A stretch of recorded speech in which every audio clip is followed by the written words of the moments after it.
యూజువల్గా ఏదన్నా ఫంక్షన్కి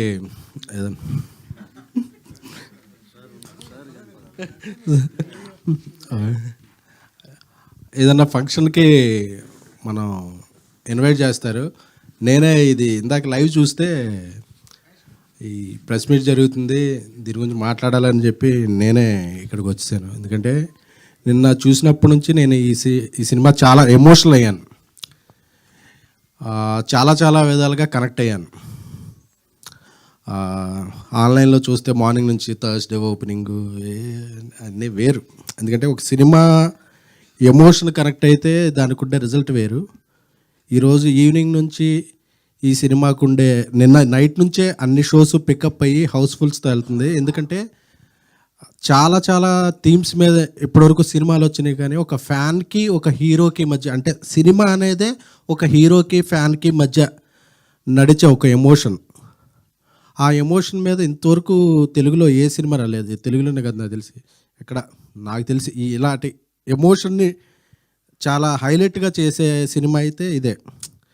ఎందుకంటే నిన్న సినిమా చూస్తుంటే శ్రీరాములు థియేటర్కి వెళ్ళి సినిమా చూస్తుంటే నాకు ఆర్టిస్టులు ఎవరూ కనిపించట్లేదు. క్యారెక్టర్లన్నీ అలా కళ్ళ ముందు కనిపిస్తుంటే నా కాలేజ్ లైఫ్, ఫ్యాన్గా గడిపిన జీవితం, ఆ పదాలే గుర్తుకొస్తున్నాయి. అంటే మనం ఒక హీరోని చూసి ఎంత ఇన్స్పైర్ అవుతాం, మన జీవితంలో ఎన్ని చేంజెస్ జరుగుతాయి, వాళ్ళని చూసి మన ఆశలు ఎలా ఉంటాయి, ఆశయాలు ఎలా మారుతాయి అనే దానికి ఒక ట్రూ ఎగ్జాంపుల్ సినిమా ఏదన్నా ఉంటే ఆంధ్ర కింగ్ తాలూకా.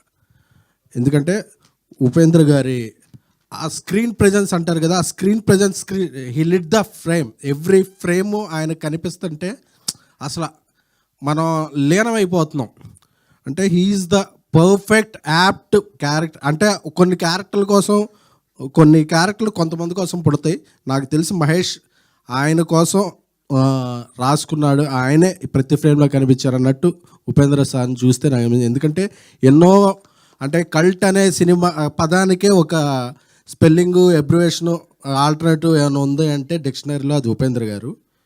సో చాలా ఇన్స్పైరింగ్ అనిపించింది.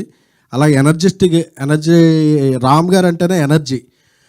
చాలా సీన్స్లో ఆయన ఎనర్జీని కూడా టోన్ డౌన్ చేసి ఒక ఫ్యాన్గా ఒదిగిపోయి ఎక్కడ హైప్ చేయాలో అక్కడ చేసి చూస్తుంటే అసలు మనల్ని మనం చూసుకున్నట్టుందంటే సింగిల్ స్క్రీన్లో ఫ్యాన్స్ అందరూ కూడా ప్రతి సీన్కి ప్రతి డైలాగ్కి అండి.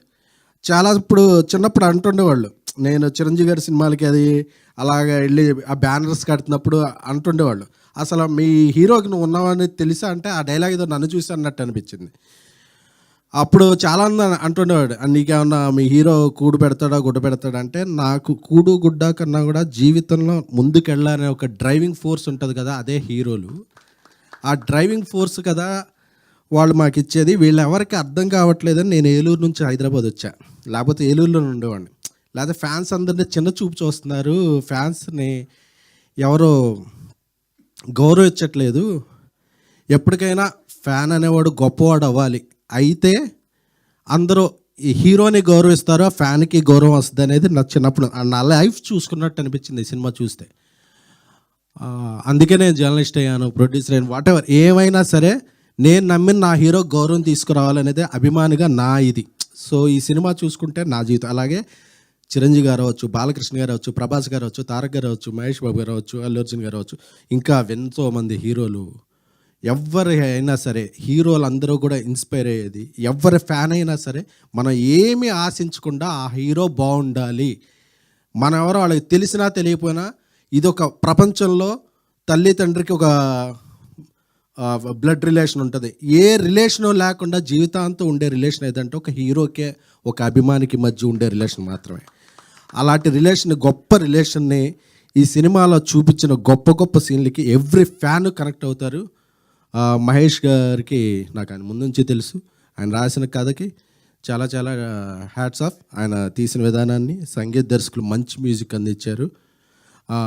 మైత్రి మూవీస్ చాలా కథాబలం ఉన్న సినిమాలను ఎప్పుడు నమ్మి వాళ్ళు తీసే సినిమాలు ఎప్పుడు, ఎందుకు వాళ్ళ సక్సెస్ రేట్ ఇండియాలో నెంబర్ 1 ప్రొడ్యూసర్లు అంటే వేరియస్ జోనర్లు, వేరియస్ కథలకి, ఇలాంటి కథలకు బలం ఇస్తారు. ఎందుకంటే ఓవర్సీస్లో ఇక్కడ ఏదో జరిగిపోతుందని కాదు, ఓవర్సీస్లో కూడా ప్రీమియర్లకు వెళ్ళి ప్రమోషన్ చేస్తున్నారంటే అదొక మైత్రి మూవీస్ వల్లే సాధ్యమైంది. సో ఇంత గొప్ప సినిమాని అందరూ చూడాలి, తెలుగు వాళ్ళందరూ చూడాలి, ప్రతి ఫ్యాన్ కనెక్ట్ అవ్వాలి. ఇంత మంచి సినిమాని అందించిన రామ్ గారికి, అలాగే ఉపేంద్ర గారు కొంతకాలం గ్యాప్ తర్వాత తెలుగులో యాక్ట్ చేశారు. ఉపేంద్ర గారికి, ఆయనకి నేను పెద్ద ఫ్యాన్, మీకు తెలుసు. So love you sir. ఈ సినిమా ఇంకా ఇంకా కలెక్షన్లో ప్రతి షోకి పెరిగి అందరి ఫ్యాన్స్ అభినందనలతో ఆశీస్సులతో ఈ సినిమా పెద్ద విజయం సాధించి అభిమానులకి, ఇలాంటి అభిమానులు ఉన్న హీరోలకి అందరికీ పేరు తెచ్చి ఈ ఒక ల్యాండ్ మార్క్ అవ్వాలని కోరుకుంటున్నాను. Thank you so much. Thank you to all the media. Thank you so much.